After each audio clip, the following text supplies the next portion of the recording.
Kamusta mga kaligtas? Ating pag-usapan kung ano-ano ang mga iba't ibang uri ng mga anghel na nabanggit sa Biblia. At kung ano ang kanilang mga itsura, at kung ano ang kanilang mga trabaho at mga tungkulin. Una, ang mga kerubin. Ang mga kerubin ay mga anghel na ang katungkulan ay sumamba at magpuri sa Diyos sa langit. Ang mga kerubin ay unang nabanggit sa Biblia sa Genesis Kapitulo 3 versikulo 24, ano pat itinaboy ang lalaki. At inilagay sa silanganan ng halamanan ng Eden, ang mga kerubin at ang isang nagniningas na tabak na umiikot. Upang ingatan ang daang patungo sa kahoy ng buhay. Bago nagrebelde si Satanas, dati siyang isang kerubin, Ezekiel Kapitulo 28 versikulo 12 hanggang 15. Naglalaman ng maraming representasyon ng kerubin sa tabernakulo at sa templo na mababasa sa libro ng Exodo, Unang Hari at Unang Kronika. Inilalarawan sa una at ikasampung kabanata ng aklat ng Ezekiel ang apat na nilalang na may buhay, Ezekiel Kapitulo 1 versikulo 5, na siya ring mga kerubin, Ezekiel Kapitulo 10. Ang bawat isa sa kanila ay may apat na mukha, ang isa ay sa tao, ang isa ay sa leon, ang isa ay sa baka at ang isa ay sa agila, Ezekiel Kapitulo 1 versikulo 5 at Ezekiel Kapitulo 10 versikulo 14, at ang bawat isa ay may apat na pakpak. Ang mga kerubin ay may kaanyuan na wangis ng sa tao, Ezekiel Kapitulo 1 versikulo 5. Ginagamit ng mga kerubin ang dalawa sa kanilang mga pakpak sa paglipad habang ang dalawang pakpak naman ay ginagamit nila upang takpan ang kanilang mga katawan. Mula sa ilalim ng kanilang mga pakpak ang mga kerubin ay may porma at wangis na tulad sa kamay ng tao na mababasa sa Ezekiel Kapitulo 1. Ang pangitain sa Pahayag Kapitulo 4 versikulo 6 hanggang 9 ay maaaring naglalarawan din sa kerubin. Ang tungkulin ng mga kerubin ay purihin ang Diyos sa kanyang kabanalan at kapangyarihan. Ito ang isa sa kanilang pangunahing responsibilidad na makikita sa buong Biblia. Bukod sa pag-awit ng mga pagpupuri sa Diyos, sila rin ay nagsisilbing paalala sa karangalan at kaluwalhatian ng Diyos at ng kanyang walang hanggang presensya sa kanyang mga hinirang. Pangalawa, ang mga serapin.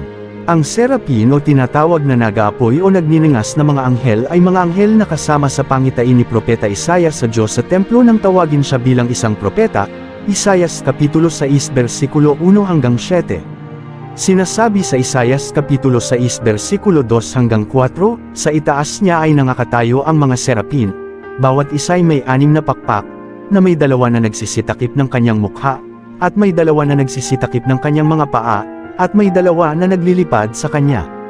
At nagsisigaw ang isa't isa, at nagsasabi, Banal, Banal, Banal ang Panginoon ng mga hukbo, ang buong lupa ay napuno ng kanyang kaluwalhatian.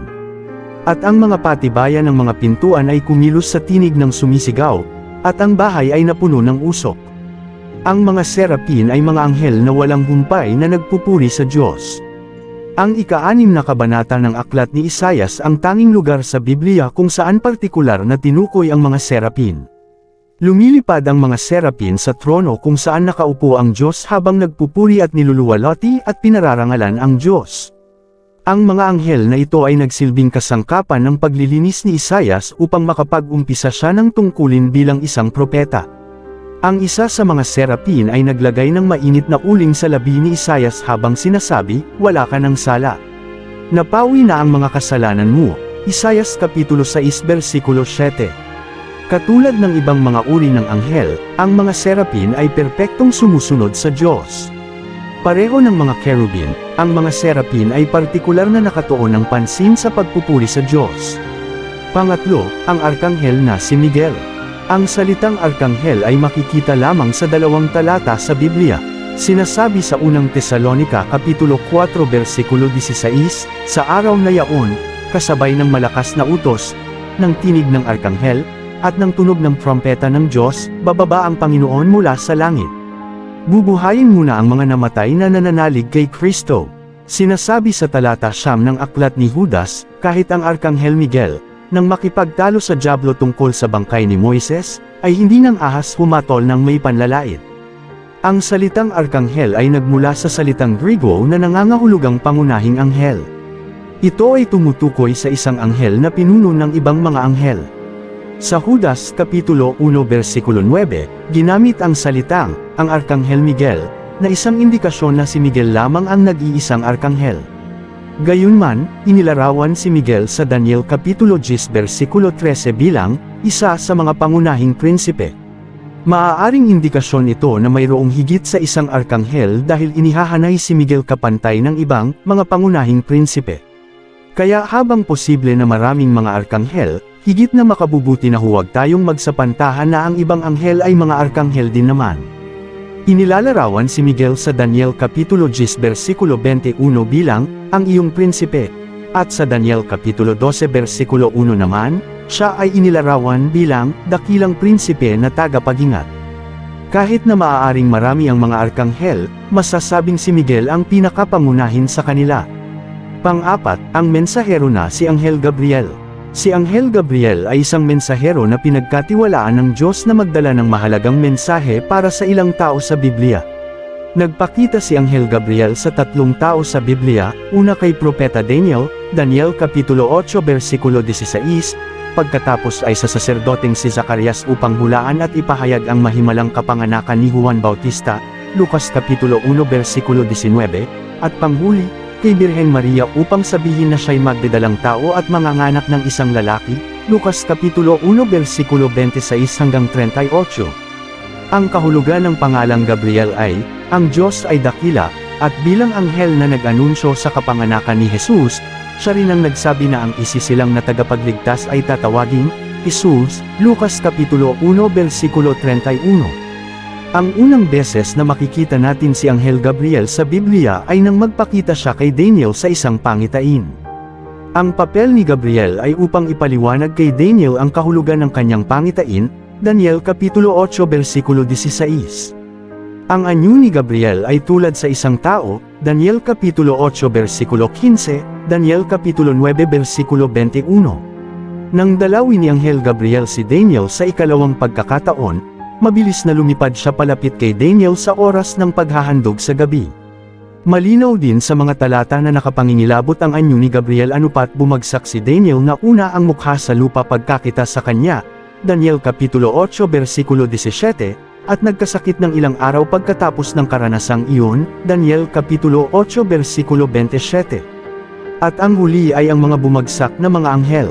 Kumpara sa mga grupo ng mga banal na anghel, hindi rin mabilang sa dami ang mga anghel na nagkasala bagamat mas kakaunti sila kaysa sa mga banal na anghel.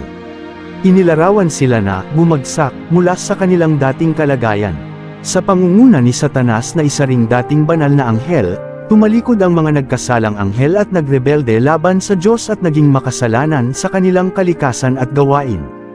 Nahahati ang mga nagkasalang anghel sa dalawang klase, ang mga malaya at ang mga nakabilanggo. Sa mga anghel na nagkasala, si Satanas lamang ang partikular na binabanggit ang pangalan sa Biblia. Nang bumagsak si Satanas, Juan Kapitulo 8 versikulo 44, Lucas Kapitulo 10 versikulo 18, kumampi sa kanya ang ikatlong bahagi ng bilang ng mga anghel.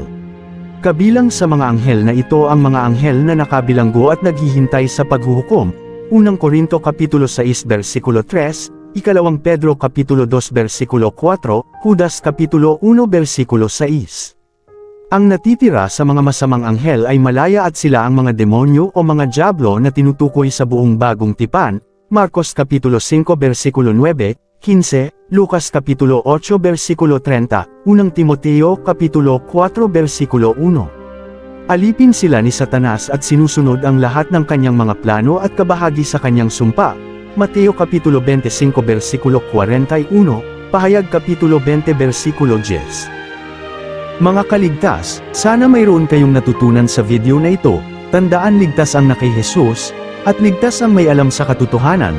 Bago magtapos ang video na ito, special shoutout sa ating mga kaligtas na sina Mendez, kay Geneva Corpus Globe, kay Reden Realingo, kay Justin Clark de Leon at kay Romel Magayano.